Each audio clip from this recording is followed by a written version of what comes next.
오늘은 에스겔 37장의 말씀을 중심으로 성령으로 해라 그래야 부작용이 없다라고 하는 제목의 말씀을 전하고자 합니다. 성령 충만하기를 축복합니다. 성령 충만하면 어떤 일이 일어나느냐 몇 가지를 살피기 원하는데 첫 번째로 능히 살아나더라라고 하는 것입니다. 우리 옆 사람과 인사해 볼까요? 살아나리라.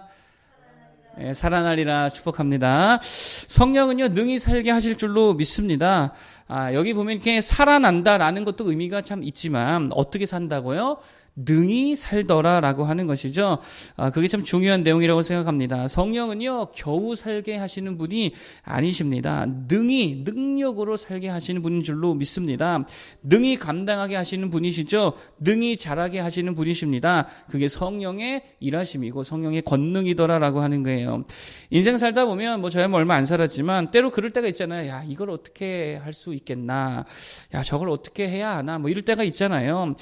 그런데 그럴 때 볼 것도 없습니다. 뭘로 해야 됩니까? 성령으로 하고요. 성령 충만하면 능히 감당할 수 있을 줄로 믿습니다. 여러분 그래서 복음서의 제자들과 사도행전의 제자들을 보면 이게 어떻게 과연 같은 사람인가 이렇게 싶을 때가 있잖아요. 차원이 다르고 수준이 다르더라라고 하는 것입니다. 왜 그렇습니까? 갑자기 그들이 공부를 한 것도 아니죠. 갑자기 무슨 훈련 받은 것도 아니고 기술을 터득한 것도 아니고 장비가 좋아진 것도 아닙니다. 딱 하나 바뀌었습니다. 그게 뭐예요? 성령으로 충만했다는 거예요. 이거 하나 바뀌었더니 능력으로 복음 사역 감당하더라는 거예요. 완전히 달라지고 수준과 차원이 나아지더라라고 하는 것입니다. 그럼 능히 한다는 게 무슨 말입니까? 이렇게 볼 수 있어요. 제한이 없다는 거예요. 능히 한다는 건 제한이 없더라라고 하는 것입니다. 어떤 제한이 없느냐? 이런 겁니다. 양과 질의 제한이 없더라라고 하는 거예요. 그래서 2절에 보니까 뭐라 그러냐면 읽어보겠습니다. 2절. 자, 시작. 나를 그 뼈 사방으로 지나가게 하시기로 본즉 그 골짜기 지면에 뼈가 심이 많고 아주 말랐더라. 아멘. 성령께서 뼈를 일으키시고 살리시는데 이 뼈의 상태가 어떻다는 거예요? 뼈가 심이 많고, 이 말은 양에 대한 말이겠죠. 그리고 그 다음에 뭐라 그래요? 아주 말랐더라. 이거는 질적인 면이다라고 하는 것입니다. 그러니까 양적인 면도 질적인 면도 능히 일으켜 세우시더라라고 하는 거예요. 그게 성령인 줄로 믿습니다. 전혀 양이나 질에 있어서 제약이 없더라라는 거예요. 성령 충만하기를 바라겠습니다. 그러면 압도적인 양도 는다는 거예요.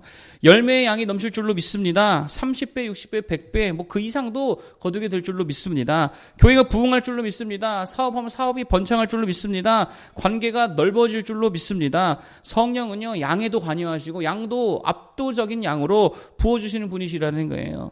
더불어서 성령께서는 질적인 면에서도 엄청난 성장을 일으키실 줄로 믿습니다. 지혜를 주시잖아요. 실력을 주시고 사랑의 깊이를 더하시고 은사에 은사를 더해 주실 줄로 믿습니다. 질적 성장도 누가 하신다는 거예요? 성령이 하시는 거예요. 그러므로 여러분 무조건이죠. 성령으로 할 때에 온전해질 수 있다는 거예요. 부작용이 없습니다. 온전히 그거잖아요. 부작용이 없는 거. 그런데 성령으로 하지 않고 사람의 실력으로 한다, 사람의 지식으로 한다, 그러면 항상 뭐가 있어요? 부작용이 있어요. 사람은 많은데 일꾼이 없다든지, 실력은 있는데 인성이 진짜 개판이라든지, 또는 지식은 있는데 열정은 없다든지, 반대로 열심은 있는데 아는 게 하나도 없다든지, 이게 왜 그렇습니까? 성령 충만하지 않으면 그렇게 되더라라고 하는 거예요. 성령 충만의 전형적인 인물이 누가 있을까? 여러분 누가 생각납니까? 베드로도 생각나지만 저는 사도 바울도 생각나더라고요. 사도 바울을 보니까요, 이렇게 온전한 사람인 것 같지 않습니까? 실력이 빠집니까? 인격이 빠집니까? 사랑이 빠집니까? 영적 은사가 빠집니까? 빠지는 게 없다는 거예요. 성령 충만했더니 온전한 자로 하나님이 세워주시고 그렇게 쓰임받더라라고 하는 것입니다. 성령 충만하기를 축복합니다. 그럴 때 양과 질에 있어서 또 실력과 인성에 있어서 온전한 자가 또 온전한 교회가 다 될 줄로 믿습니다.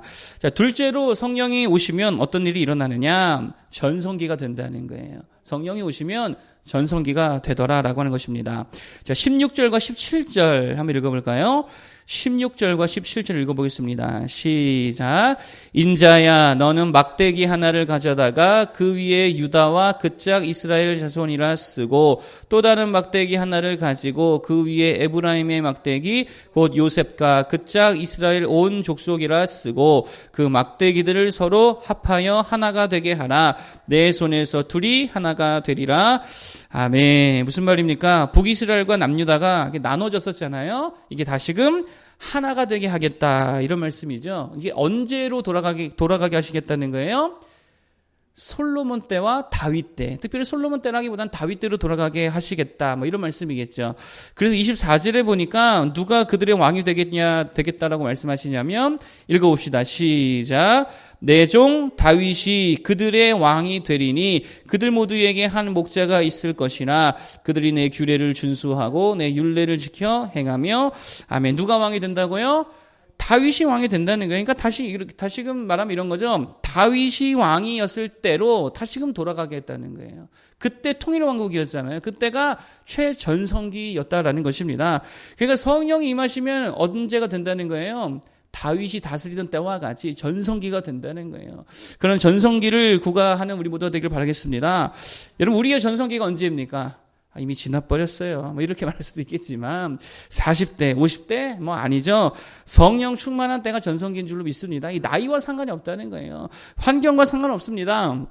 모세의 전성기 언제였습니까? 30대 아니죠. 바로 왕궁에 있을 때 30대 아니었습니다. 50대 아니었습니다. 성령 충만한 80대 이후가 모세의 전성기였다라고 하는 거예요. 삼손의 전성기 언제였습니까? 가장 잘 나갈 때 아니었지요. 성령으로 충만한 마지막 그 순간이 삼손의 가장 최전성기였다라고 하는 거예요. 그래서 살아있을 때 맺은 열매보다 죽을 때 맺은 열매가 훨씬 더 많았다라고 하는 것입니다. 그때가 전성기였다는 거예요. 예수님의 전성기 언제입니까? 30세에 뭐 받고? 성령 충만 받고 사역한 3년 동안, 공생의 3년 동안 예수님의 전성기 사역이었다라고 하는 거예요. 여러분, 반대로 그러면 암흑기는 언제입니까? 우리 인생의 암흑기 언제예요? 성령이 말라있을 때. 그때가 암흑기죠. 기도가 없는 때, 찬양이 없는 때, 말씀이 없는 때, 예배가 없는 때, 그때가 가장 암흑기라는 거예요. 중세를 가리켜 영적 암흑기라고 그러죠. 왜 그렇습니까? 돈이 없는 게 아닙니다. 권세가 없는 게 아닙니다. 뭐 사람이 없는 것도 아닙니다. 뭐가 없어요? 말씀이 없고 기도가 없고 성령이 없기 때문에 가장 어두웠던 암흑기였다라고 하는 거예요.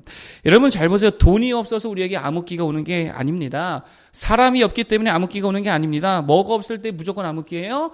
성령 충만하지 않으면 그게 암흑기예요. 성령이 결핍되어 있으면 그게 암흑기가 될 수 있다는 것입니다. 여러분 그렇기 때문에 성령을 체험한 사람에게 가장 두려운 일이 뭐냐면 성령이 떠나는 거예요. 이게 가장 두려운 일입니다. 그래서 다윗이 범죄한 후에 애통해하며 회개하며 눈물을 흘리며 했던 고백이 뭡니까? 주의 성령을 내게서 거두게 하지 마옵소서. 왜 그렇습니까? 그게 생명보다 더 귀하다는 거예요. 여러분 그거 없으면 나는 살았으나 사실은 죽은 자와 같더라라고 하는 것입니다. 모든 의미와 능력과 소망을 다 잃어버린 상태가 뭐냐? 성령을 상실한 그때가 바로 그러한 때더라라고 하는 거예요. 그래서 그리스도인들은 기도를 못 끊지요. 그렇죠? 기도 중독자들입니다. 왜 그렇습니까? 성령이 떠나기 두려우니까. 그리고 성령 충만해야 되니까 기도를 못 끊는 거예요. 찬송을 못 끊는 거예요. 예배를 못 끊는 거예요. 완전 중독돼 있는 거예요. 그렇지 않습니까? 가장 거룩한 중독이다. 이렇게도 뭐 말할 수 있다는 것입니다.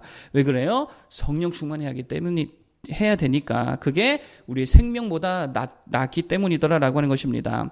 암흑기로 살지 말고 성령 충만해서 전성기로 살아가는 모두가 되기를 축복합니다. 마지막 세 번째로 성령이 임하시면 회복되는 게 하나 있는데 하나님과의 교제가 회복되는 줄로 믿습니다. 마지막 26절에서부터 28절까지 한번 읽어보겠습니다. 26절로 28절 읽어보겠습니다. 시작. 내가 그들과 화평의 언약을 세워서 영원한 언약이 되게 하고 또 그들을 견고하고 번성하게 하며 내 성소를 그 가운데에 세워서 영원히 이르게 하리니 내 처소가 그들 가운데에 있을 것이며 나는 그들의 하나님이 되고 그들은 내 백성이 되리라. 내 성소가 영원토록 그들 가운데에 있으리니 내가 이스라엘을 거룩하게 하는 여호와인 줄을 열국이 알리라 하셨다 하라. 아멘. 여기 보니까 나의 성전을 말하는 거죠. 나의 성소를 그 가운데에 세워서 영원히 이르게 하겠다. 이렇게 말씀하십니다. 여러분, 이미 에스겔이 예언하던 이때에는요, 예루살렘에 있던 성전과 성소가 이미 무너진 때였습니다. 이미 망했을 때였습니다. 그런데 그 성전, 그 성소를 회복시켜 주겠다라고 말씀해 주시는데, 어디에 세우시겠다라고요? 너희 가운데에 세우시겠다라고 말씀하고, 너희 가운데가 무슨 말이에요? 우리 안에 이제는 성소를 세우시겠다라고 하는 게 무슨 말입니까? 다시는 무너지지 않을 성소를 우리 안에 세우시겠다는 거예요. 건물로서의 성소와 성전은 무너지잖아요. 그런데 우리 안에 성령으로 세우시는 성령의 성소는요, 영원토록 무너지지 아니한 줄로 믿습니다. 여러분, 성소와 성전의 의미가 뭐예요? 하나님과 만남이잖아요. 하나님과 교제잖아요. 하나님의 임재잖아요. 그리고 하나님과의 교제가 의미하는 게 뭡니까? 뭡니까? 이거 하나님이 응답하신다는 거잖아요. 하나님께서 부어주신다는 거잖아요. 기도할 때마다 하나님께서 능력으로 함께 하시겠다는 거잖아요. 그러니까 우리 안에 성소를 두겠다라는 이 말씀은 이제 우리 안에 계셔서 언제라도 응답해 주시고, 언제라도 부어주시고, 언제라도 함께 해 주시겠다라고 하는 영원한 약속의 말씀이라는 거예요. 하나님과 우리 사이에 어떠한 막힘도 이제는 없게 하겠다라고 하는 것입니다. 이게 성령의 충만인 줄로 믿습니다. 그러면 어떤 일이 일어납니까?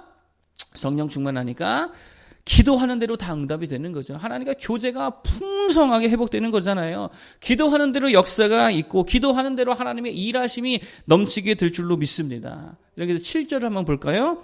7절 한번 읽어보겠습니다. 7절 시작. 이에 내가 명령을 따라 태어나니 태어날 때의 소리가 나고 움직이며 이뼈 저뼈가 들어맞아 뼈들이 서로 연결되더라. 아멘. 여기서 주목할 게 뭐냐면, 주의 명령을 따라 태어나니까 언제 뼈들이 움직이고 맞춰지더라는 거예요? 태어날 시작할 때, 태어날 때에 하나님과 함께 일하시더라는 거예요. 딜레이가 없습니다. 하나님의 말씀을 선포하는 즉시 하나님이 일하시는 거예요. 기도하는 즉시 기도를 시작함과 동시에 하나님의 일하심도 시작되더라는 거예요. 어떤 딜레이가 없다는 거예요. 교제가 완전히 뻥뻥 뚫려가지고 하나님과 나가 하나가 되어서 함께 일하더라, 동역하더라라고 하는 것입니다. 하나님과 완전히 하나가 된다는 거죠. 이게 내 안에 성소가 회복된다는 말의 의미라는 거예요. 그가 내 안에 계시고 내가 그 안에 있어가지고 내가 기도하면 주님이 일하시고, 주님이 말씀하시면 내가 헌신하고, 완전한 교제와 동역이 하나 되어서 이루어져 가더라라고 하는 것입니다. 성령 충만하기를 바라겠습니다. 그래서 정말 다 응답받고 늘 열매 맺고 충만한 우리 모두가 되기를 바라겠습니다.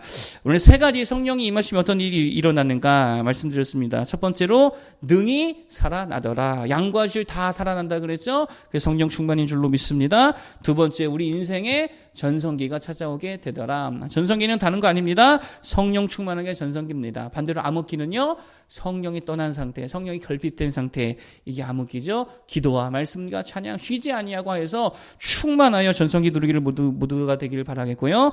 마지막 세 번째, 성령이 임하시면 뭐가 회복되더라?